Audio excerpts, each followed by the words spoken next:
Screen दिखाई दे रही है ना? Yes sir.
देखो ये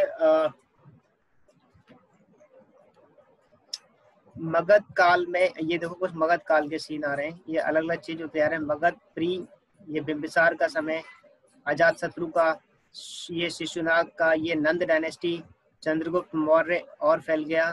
ठीक है, ये कुछ बदलता हुआ दिखाई दे रहा ना, फिर अशोक का आया तो ऐसे फिर ये फैल गया। ये कुछ मैप में कुछ चेंजेस देख रहे हो आप? Yes yes sir. Sir. Yes sir. तो फिर समझो जरा कि क्या दिखाया जा रहा है इसमें। स्टैंडर्ड देखो कैसे, अभी फिर शुरू होगा, ऊपर भी पढ़ते जाना है। यहाँ ये दिखाई इतना, ये मगध कौन था ये, फिर अजात शत्रु का इतना हुआ, नाग डायनेस्टी का इतना बढ़ गया, नंद डायनेस्टी का इतना बढ़ गया, चंद्रगुप्त मौर्य का यहाँ तक आ गया, और यहाँ तक पहले कांधार था चंद्रगुप्त मौर्य का, बिंदुसार का कि वहीं तक रहा, फिर अशोक का ये पूरा उधर पहुंच गया। ये पूरा मगध काल के समय का यहाँ पर आपका ये मैप में दिखाया जा रहा है कि मगध समय पर कौन कौन सी डायनेस्टी थी और इनका राज्य क्षेत्र कहाँ से कहाँ तक था, कहाँ तक ये राज करा करते थे। ठीक है, एक बार देखो मगध प्री, और ये बिंबिसार का, फिर अजात शत्रु का इतना, शिशुनाग का इतना डायनेस्टी इतनी, चंद्रगुप्त तक आ गया, चंद्रगुप्त मौर्य का ये कांधार तक, फिर बिंदुसार का, चंद्रगुप्त का और फैल गया, ये फिर अशोक का उधर तक दिखाया गया। ठीक है, तो इस मैप से आप ये देख सकते हो कि मगध के काल का समय अलग अलग राज्यकाल में घटता बढ़ता रहा है। ठीक है,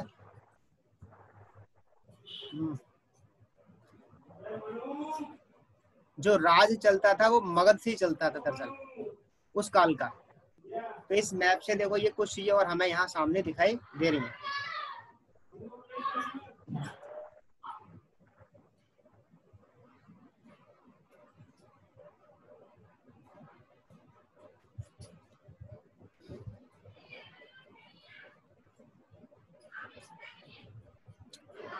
ये कुछ नंद काल पर, यानी कि मौर्य, ये चंद्रगुप्त मौर्य से पहले नंद वंश, आपने देखा होगा एक सीरियल आता था चाणक्य, उसमें नंद वंश दिखाया जाता था।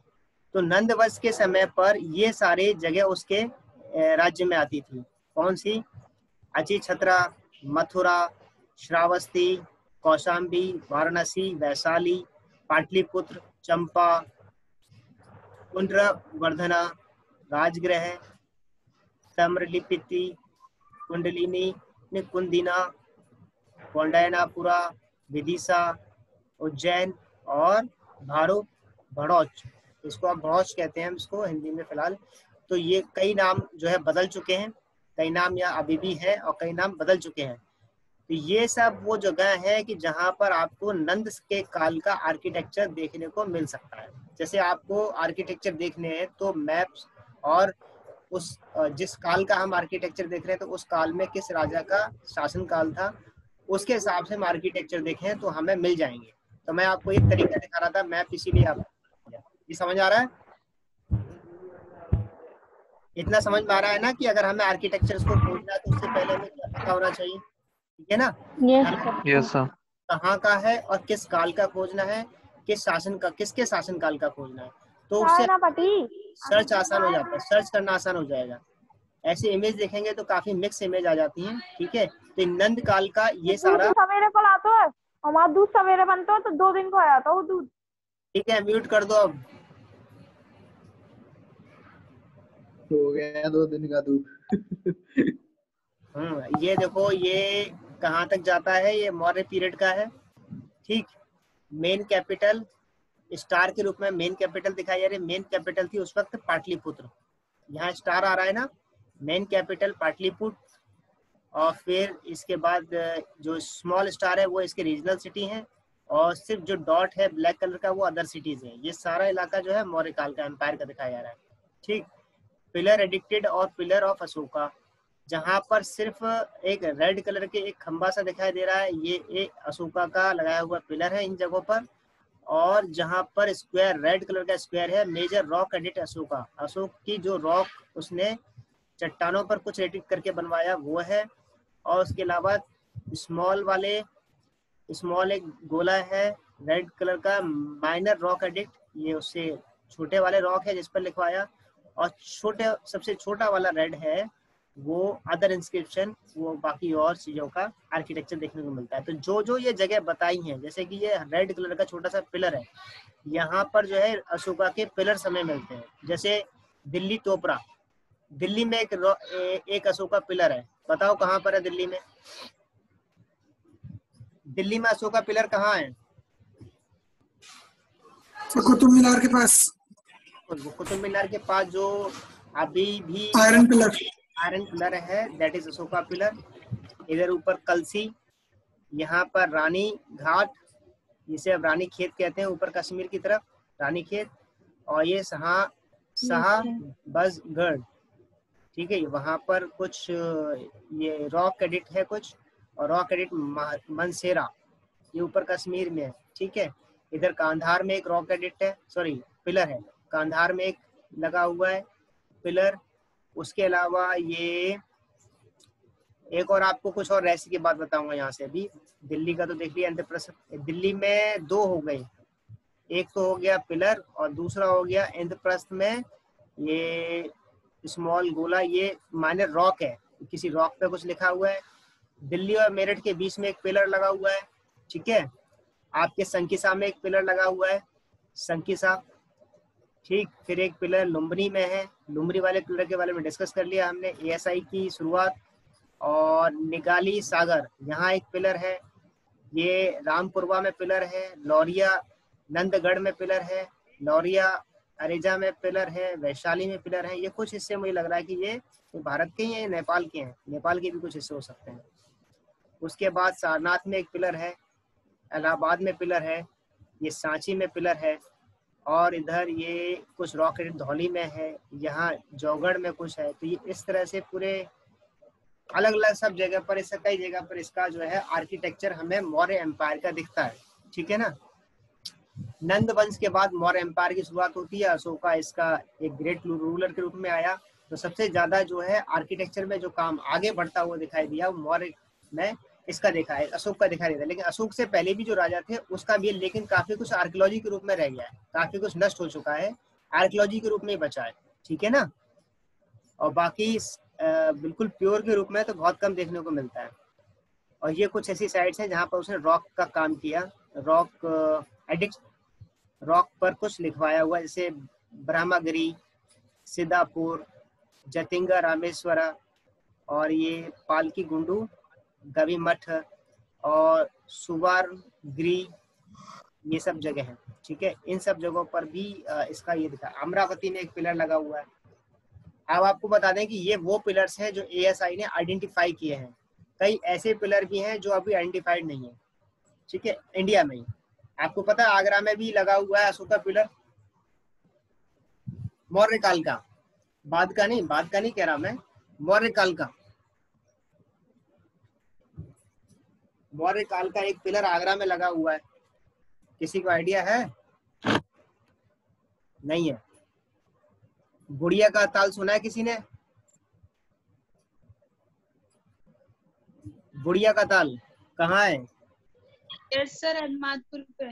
अहमदपुर, हाँ। तो दरअसल ये अभी हमारे आम बोलचाल में बुढ़िया का ताल ऐसे है, अपभ्रंश हो गया ये। और लेकिन हमारे जो गैजेटियर होता है, गैजेट में हम देखेंगे तो गैजेट में इसका नाम है बुद्ध ताल, बुद्ध जी का ताल, ऐसे करके उसमें लिखा हुआ है। ठीक है, तो वो जगह, ये जो आगरा में ये वाली जगह वो है जहाँ बुद्ध यहाँ से गए थे गुजर के। ठीक है, तो ये जगह बुद्ध जी का ताल यहाँ गुजर के, यहाँ पर विहार भी बना हुआ है। यहाँ पर अशोका के द्वारा एक छोटा विहार बनाया गया था, वो भी अवशेष के रूप में है, और एक पिलर भी लगा हुआ है, लेकिन भी आइडेंटिफाइड नहीं है। हाँ, ASI का वहाँ पर वो लगा हुआ है, बोर्ड लगा हुआ है, लेकिन ASI से आइडेंटिफाइड है, लेकिन वहाँ पर उसका अभी ज्यादा खास रखरखाव नहीं है, लेकिन वहाँ एक पिलर लगा हुआ है। तो जहाँ जहाँ बुद्धा भारत में ट्रेवल किया था बुद्ध ने पैदल, तो जो जो लोकेशन बुद्ध से नाम से मशहूर हुई उन जगह पर अशोक ने पिलर जरूर लगाई थी। ठीक है, मथुरा में कई जगह पर पिलर लगे हुए हैं। मथुरा में काफी लंबा समय बिताया था बुद्ध ने। ठीक है, जैसे आप वृंदावन जानते हैं तो वहां पर भी बुद्ध ने काफी समय बिताया। ठीक है, तो वृंदावन उनकी मेन प्लेस थी कि जहाँ, क्योंकि वो पूरे प्रकृति वाला जगह है ना, सारा हरा भरा जगह है, जंगल है, तो ऐसी जगह पर ही ज्यादा उन्होंने टाइम बिताया, तो वहाँ है। इसके बाद फिर वो वहाँ से जो है इधर मथुरा से फिर एक इधर आगरा की तरफ आते हुए फिर खेड़ागढ़ होते हुए फिर ये गए थे मध्य प्रदेश। तो चंबल की घाटी में भी हमें इस तरह की कुछ ये दिखाई देती है। तो आगरा में भी अच्छा खासा है, इस पर कुछ काम हुआ है लेकिन बहुत कुछ नहीं हुआ है। लेकिन आगरा गजेटेड देखते हैं या ब्रिटिश काल के हम दस्तावेजों को देखते हैं, जब ASI का इस वक्त काम होता होगा तो तब का काफी कुछ हमें देखने को मिल जाता है, पढ़ने को मिल जाता है। तो आर्किटेक्चर्स हमारे पास दो तरह के मिलते हैं, एक वो जो सामने आया हुआ है अभी तक जिस पर पूरा काम हुआ है, एक वो आर्किटेक्चर जो बहुत कुछ अभी छुपा हुआ है। टूरिज्म में आपके पास बहुत बड़ी अपॉर्चुनिटी है जो इस वास्तुकलाओं से मिलती है, ना सिर्फ मॉडर्न गुप्ता पीरियड हो या कोई भी। जैसे साउथ के बारे में हमें बहुत कुछ पता नहीं है। साउथ में कई तरह के मंदिर है, कई तरह के आर्किटेक्चर जो हम धीरे धीरे करेंगे। तो इंडिया में इतना टूरिज्म है, अगर इन्हीं पे काम किया जाए तो हमें किसी और चीज की जरूरत ही नहीं है। ये शुंग डायनेस्टी का है। मौर्य काल जब खत्म हुआ तो शुंग डायनेस्टी आई। तो शुंग काल में भारत, ये इतना आपको दिखाई दे रहा है, पाटलिपुत्र, कपिलवस्तु, साकेत, मथुरा, उज्जैन, सांची। ठीक है, इतना जो है शुंग डायनेस्टी है, जिसे आज अयोध्या कहते हैं, जिसका नाम पुराना साकेत हुआ करता था। ठीक, साकेत, क्योंकि इस शुंग काल तक आते आते इंडिया फिर डिवाइड हो गया था कई उसमें पार्ट्स में, ये सब अलग हो गए थे, ये अलग अलग राज्य बन गए। ठीक है ना, और यहाँ पर नीचे सातवाहन जो है एम्पायर, ये अलग हो गया था, सातवाहन। और ये आपका जो ये कलर दिखाई दे रहा है ये शुंग एम्पायर है। ये मौर्य काल जब खत्म होता है शुंग एम्पायर आता है, 50 साल के आसपास तक का ये शुंग एम्पायर। उसके बाद जब गुप्ता पीरियड आता है तो ये शायद गुप्ता पीरियड होगा। ये गुप्ता पीरियड में फिर दोबारा से कुछ और आगे बढ़ता है, लेकिन काफी कुछ साउथ का पार्ट रह जाता है। गुप्ता पीरियड में साउथ वाला ये जो ग्रीन पार्ट है सारा, ये आपका गुप्त काल का है। ठीक, अशोक मौर्य काल में ये पूरा साउथ का पार्ट भी रीजन आपका कवर होता था। ठीक है, तो इस तरह से मैप से भी आपको आसानी से हमें यहाँ कुछ चीजें दिखाई दे रही है। इतनी चीजें दिखाई दे रही, समझ में आ रही ना ये सारी चीजें, अलग अलग मौर्य काल और शुंग वंश, ये आपके एंशिएंट पीरियड के टाइम की अंडरस्टैंडिंग है। ठीक है, मैप के थ्रू, आर्किटेक्चर के थ्रू, जिससे कि अगर हम इस तरह के टूरिज्म पे काम करते हैं तो हमारे पास एक डिटेल होनी चाहिए। ठीक है ना। डिटेल से हम इसको अंडरस्टैंड करें, पढ़ें, समझे, जाने, और जिसका इंटरेस्ट है इस चीज में वो आगे इसमें बढ़ सकता है। हमारा काम है सभी तरह के सब्जेक्ट्स को, सभी टॉपिक्स को बताना कि जिस बच्चे का जिस भी काम में इंटरेस्ट है, किसी का एयरपोर्ट में इंटरेस्ट है एयरपोर्ट में जाए, किसी को ट्रैवल एजेंसी में काम करें ट्रैवल एजेंसी में जाए, किसी को गाइड बनना है गाइड बने, ठीक है। लेकिन कोई भी आप काम करो, लेकिन आपको इन्फॉर्मेशन नॉलेज सबसे इम्पोर्टेंट है। आपको अपने देश की इन्फॉर्मेशन होनी चाहिए, नॉलेज होनी चाहिए, ठीक है। ये लेटर वैदिक पीरियड की बात बताई जा रही है। ये theological school location are approximately indicated। Theological school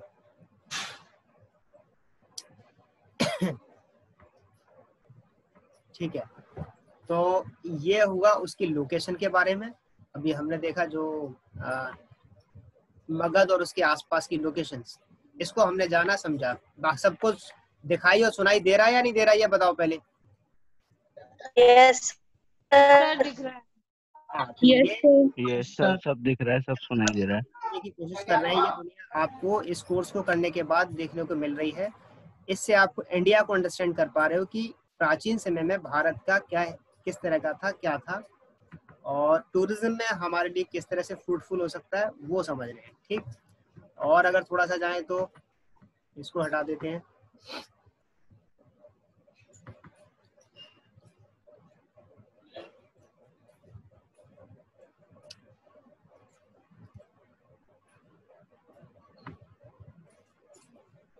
ये बारबुरा की केव है और ये मौर्य काल में बनवाया हुआ। ये यहाँ पर भी आ रहा था कुछ, यहाँ पर भी देखो थोड़ा सा, ये है ना बारबुरा हिल केव ऑफ बिहार, ये केव है, ठीक। ये मौर्य काल की केव है और इसका आर्किटेक्चर देखो आप बाहर से आप आर्किटेक्चर देखो, जैसा इनका गुम्बद होता है उसी तरह का ये इसका दरवाजा भी उसी तरह का कुछ बनाया हुआ है, ठीक है। आप ये सब आर्किटेक्चर जरा गौर से ध्यान से देखना, फिर मुगल काल तक आते हैं, फिर आर्किटेक्चर आप देखना। बहुत सारी चीज आपको काफी रिजेम्बलेंस मिलेगा पुराने आर्किटेक्चर का और नए आर्किटेक्चर से, ठीक है। पुराने आर्किटेक्चर का नए आर्किटेक्चर से काफी रिजेम्बलेंस मिलता आएगा। सिंधु काल से काफी आर्किटेक्चर का रिजेम्बलेंस हम देखेंगे। ये कुछ बिल्डिंग है, ये छोटा सा है चित्र, लेकिन कुछ बनाया हुआ है हाथ से। Building and palaces of Maurya period, Maurya काल के बिल्डिंग पैलेसेस। मैं कुछ चीजें और दिखाऊंगा बाद में आपको, लेकिन पहले जस्ट इसका इंट्रोडक्शन।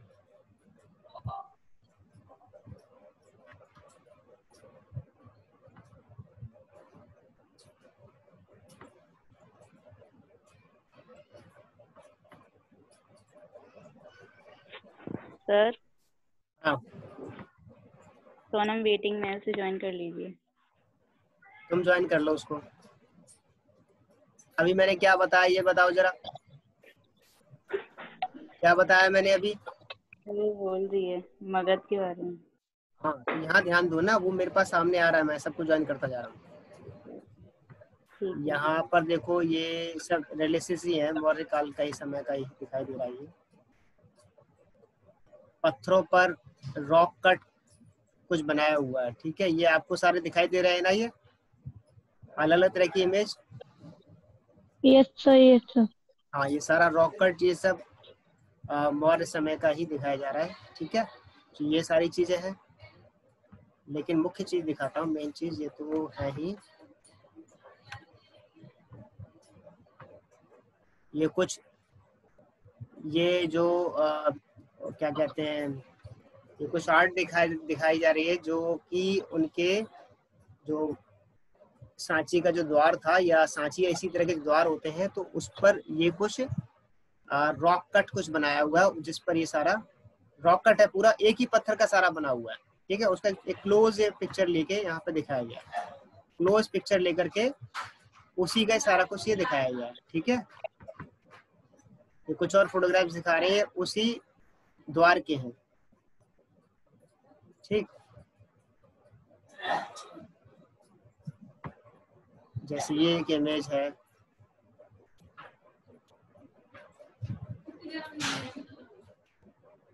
ओके। उनके आर्किटेक्चर्स में इस तरह की आपको आर्ट दिखाई देगी, जिससे कि उस वक्त के लिविंग स्टाइल का पता चलता है, ठीक है ना। तो रॉक पर या कोई भी बिल्डिंग बना रहे हैं उस पर किसी ना किसी तरह की आर्ट फॉर्म कार्व करके जरूर बनाई जाती थी, तराशी जरूर जाती थी पत्थरों पर। तो ये प्राचीन हमारी कला पुरानी है, पहले से चलती आ रही है, ठीक है। जैसे कि हमें वहाँ पर पेंटिंग मिलती है, रॉक पेंटिंग मिलती है भीमबेटका की। रॉक पेंटिंग के बाद जो का समय जो है, जैसे कि अजंता केव्स वगैरह की तरफ आ जाओ तो वहाँ कार्विंग शुरू हो जाती है। तो कार्विंग पेंटिंग ये बाद की नहीं है, बहुत पुरानी है, बहुत पहले से चलता हुआ आ रहा है। जब कोई रिलीजन नाम की चीज भारत में थी नहीं, तब से चलती आ रही है। हम बाद में बट गए ना, ये सब तो हम बाद में बटे हैं, लेकिन ये जो सारी कला है ये इंडिया की पुरानी कलाएं हैं। रॉक कट करके कुछ बनाना, पेंटिंग करके कुछ बनाना, ठीक है। इसका कोई रिलीजन, इससे कोई रिलेशन नहीं है। बस ये है कि जैसे कि जब जैसा काल चला, जिसका राज चला, या जिस तरह का दर्शन उस वक्त चलता था, जैन महावीर आए तो महावीर का समय आया, उनकी फिलॉसफी लोगों को अच्छी लगी तो वो पत्थरों पर बनाई जाने लगी, ठीक है। उसी तरह से क्या कहते हैं, बुद्ध का आना हुआ तो बुद्ध काल का एक बहुत लंबा समय आता है, तो बहुत सारा आर्किटेक्चर के रूप में हमें उनका पूरे भारत में कहीं ना कहीं पत्थरों पर, ठीक है, और भी फॉर्म्स में हमें नजर आता है, ठीक है। और फिर उसके बाद जो है एक ये हिंदू काल आता है, तो हम साउथ में देखें, साउथ में इतने सारे टेम्पल बने हुए हैं कि उन सारे टेम्पल्स पे बहुत बड़े बड़े टेम्पल्स बने हुए हैं। तो वहाँ पर हम कई जो है हिंदू डाइटीज के जो है कुछ कार्विंग देखते हैं। तो अलग अलग जैसा समय, जैसा जिसका राज चला है, ठीक है, उस हिसाब से वो फॉर्म हमें पत्थरों पर या बिल्डिंग में दिखाई देती है। लेकिन बात ये टोटल ये आ गई कि बनाने वाले हाथ वही थे, प्राचीन काल में थे, और उसको तराशने वाले हाथ भी वही थे, पेंटिंग करने वाले हाथ भी वही थे। कल्चर भले बदलती गई हो, लेकिन कला हमारी पुरानी है। इतनी बात समझ में आ रही है? Yes sir. आपको बहुत खुली आंखों से, खुले दिमाग से हमारे इंडिया को अंडरस्टैंड करना, सबसे पहली बात तो ये है। और जब आप इसको अंडरस्टैंड करेंगे तभी आपने फॉरेन टूरिस्ट, क्योंकि ये एक बात ध्यान रखो टूरिज्म में, सबसे खास बात, आपके हिस्ट्री वाले मैटर में, आर्कियोलॉजी वाले मैटर में, इंडिया के कल्चरल मैटर की बात थोड़ी अलग होगी, लेकिन इतिहास और आर्कियोलॉजी ये कुछ ऐसी बातें हैं जिसमें फॉरेन टूरिस्ट ज्यादा लिटरेट होता है, ज्यादा पढ़ा लिखा होता है हमसे ज्यादा, यहाँ के गाइड से ज्यादा उसको पता होता है। यहाँ के गाइड उसको बेवकूफ बनाते हैं, वो कैच कर लेता है उस बात को, ठीक है। वही टूरिस्ट अभी कभी पहली बार आया हो तो वो बात अलग है, लेकिन ज्यादातर जो टूरिस्ट हैं 70% फॉरेन टूरिस्ट, ठीक है, जो यूरोप से आते हैं, यूएस से आते हैं, ये बहुत कुछ पढ़ चुके होते हैं उसके बारे में किसी भी देश में जाने से पहले। तो उनको बेवकूफ बनाना आसान नहीं होता, जो टूरिज्म में देखने को मिलता है। इस पर जो है गवर्नमेंट ऑफ इंडिया का टूरिज्म अवेयरनेस प्रोग्राम चलता है, इन्हीं लोगों के लिए, उन्हीं स्टेक होल्डर्स के लिए, कि जो कम जानकारी रखते हैं या फिर सिर्फ पैसा बनाने के लिए कई ऐसे इधर उधर घुमाया और उनको बस उनसे पैसा ऐंठ लिया। आपको फुल जानकारी होनी चाहिए, तभी आप अच्छा काम कर पाएंगे, अपने काम को आगे बढ़ा पाएंगे। Yes sir. बाद के स्तूपास भी मिलते हैं हमें, ये सांची का तो नहीं है, यहाँ दिखाई दे रहा है one of the oldest monuments. ये सांची नहीं है लेकिन पुराना एक मॉन्यूमेंट है, ठीक है। सांची से पुराना, सांची का तो बहुत बड़ा है।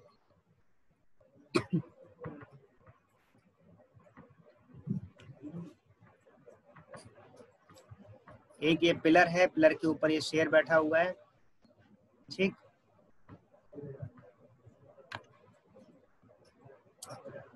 ये अशोक काल का ही था। मैं मगध का कुछ ढूंढने का कोशिश कर रहा हूँ। ये देखो राजगढ़ में कुछ मगध का मिलता है, Magadha empire of Buddha time. ये एक बहुत पुराना हमें अवशेष के रूप में है, ये दिखाई दे रही कुछ बिल्डिंग, अभी कुछ और आ जाएगी थोड़ी सी।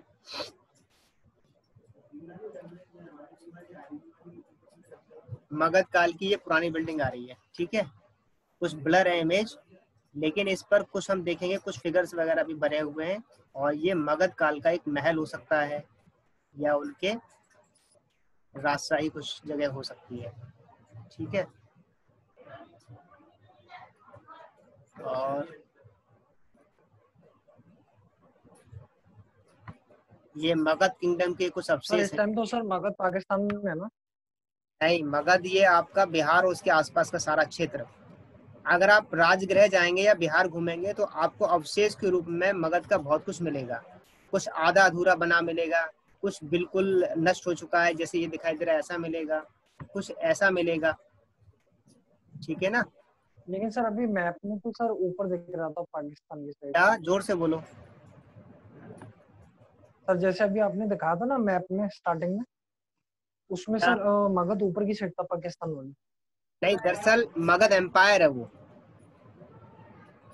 ठीक है। मगध एक जगह है जो बिहार का सारा बिहार और ये बिहार और ऊपर जो है मतलब जो बिहार डिवाइड हो गया वो कुछ उत्तर सॉरी ये पूर्वी उत्तर प्रदेश का हिस्सा, ये जो सारा हिस्सा है ये सारा मगध कहला जाता था। लेकिन जब इस मगध का राज बढ़ा, जैसे चंद्रगुप्त मौर्य का काल आया तो उसने मगध एम्पायर को बढ़ा दिया, ठीक है।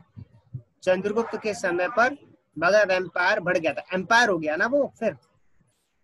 लेकिन गांधार वगैरह वो मगध नहीं है, वो गांधार ही है, मगध तो इधर ही का हिस्सा है,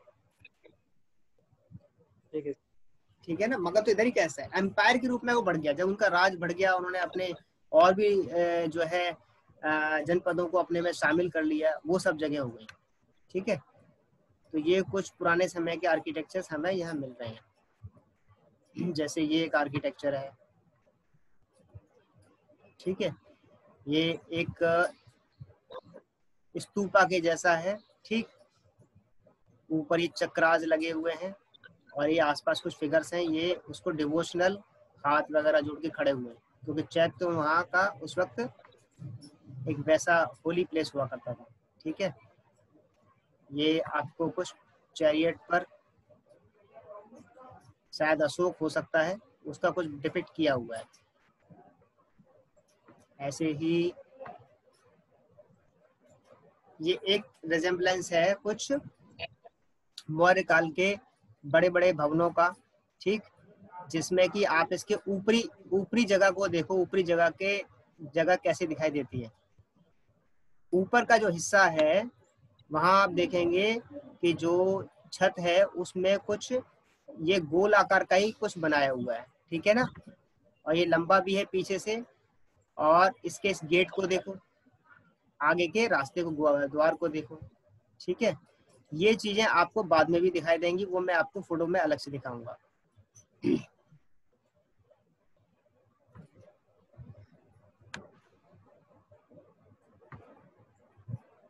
जैसे ये है, ये मौर्य काल के कुछ आर्किटेक्चर्स के नमूने आपको दिखाई दे रहे हैं। इस तरह की फिगर पूरे भारत में अगर कहीं दिखाई दे तो ये मौर्य काल की आप समझ लें, मौर्य काल का ये है, जिसमें कि इस तरह का यहाँ बना होता है, ठीक है। रहता ऊपर से गोल जैसा ही रहता है, ठीक। यहाँ पे ये द्वार को देखो, ये वाले एक लंबे वाले इसको देखो द्वार को, और ये इसके द्वार ये बने हुए आगे से पीछे से दोनों तरफ से।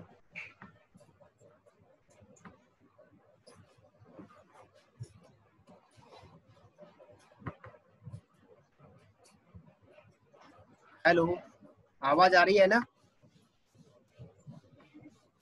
Yes sir. यस सर, आ रही है। हो गया था लगा। यस सर, आ रही है। यहाँ पर आप तो ये जो यहाँ पर आवाज कट रही है सर। आवाज कट रही है अब ठीक है।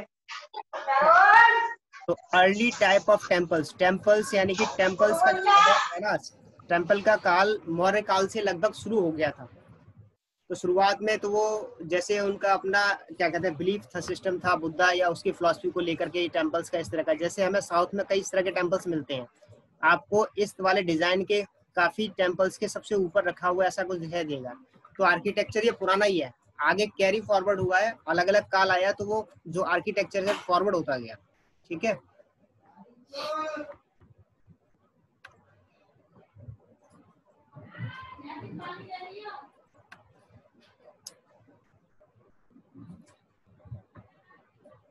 इससे आप क्या समझते हो? What is this? ये किस तरह का आर्किटेक्चर है, कहाँ का है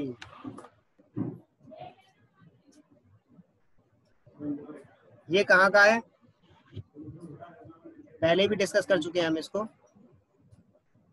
ये कहाँ का अवशेष है? These are the remains of। Sir दिख नहीं रहा अभी, नहीं दिखाई दे रहा। नालंदा यूनिवर्सिटी। नालंदा है ना? आपको यस सर। इसका पूरा आर्किटेक्चर क्या है, इसलिए क्या होगा, अभी तो टूटा हुआ है ना, ये कैसा ही दिखाई दे रहा है, ये हमें यस सर। टूटा जैसा दिखाई दे रहा है ना, यस लेकिन सर। Yes sir. पता है कैसा था, अभी दिखाता हूँ मैं आपको क्या था, पूरा आर्किटेक्चर आपको दिखाता हूँ कैसा था ये।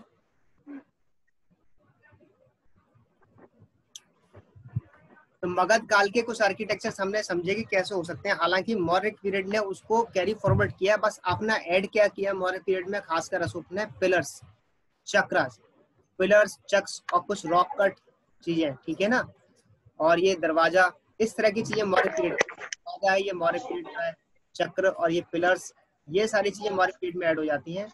बाकी जो वो थी महल वगैरह थे उसके काल के भी वैसे ही थे, ठीक है, वो अभी और फिगर्स के रूप में यहाँ देख लेंगे। अभी हम क्या बात कर रहे थे, यस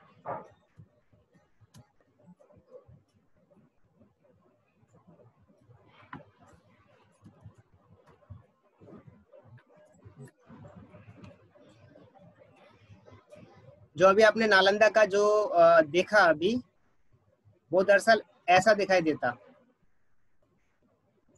ऐसा था पहले वो। ये कौन सा जगह खोला है मैंने अभी,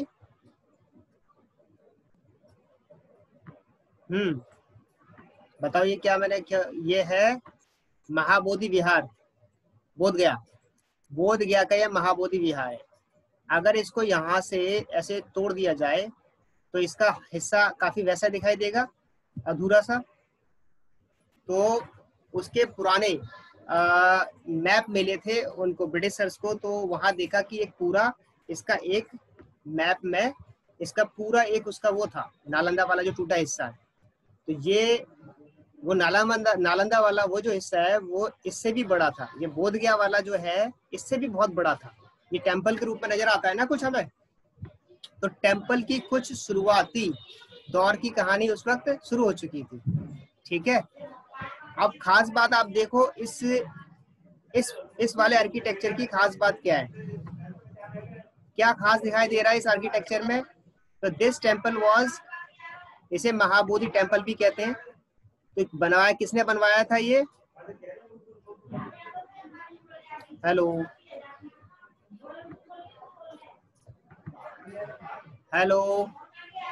यस सर। हाँ सर। किसने बनवाया?